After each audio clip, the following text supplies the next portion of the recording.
Coach, you guys turned around in the fourth quarter. Just what has been the biggest, yung pinaka-binago niyo po entering that fourth po? Wala, minatch lang namin yung size nila sa loob.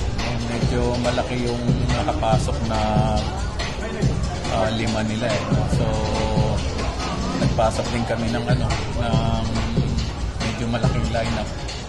So, nung maganda na yung matchups, medyo nahirapan din sila sa opensa nila. Pero ano pa rin, mahirap pa rin ipanalo. Swerte lang talaga na naipasok ni Adrian yung last shot. Coach, I've noticed as well sa statistics, Aaron Fuller committed 5 turnovers. With very short preparation, how do you guys correct those mistakes entering Sunday po? There's really very little you can do with 1 day difference between games. So, panonoorin lang namin yung video. Tingnan namin kung anong naging cause, naging dahilan ng mga turnovers na yun. Siyempre, na lang yun, parang mental adjustments na lang yun. So, we'll walk through, yes, mag-walk through kami. Pero,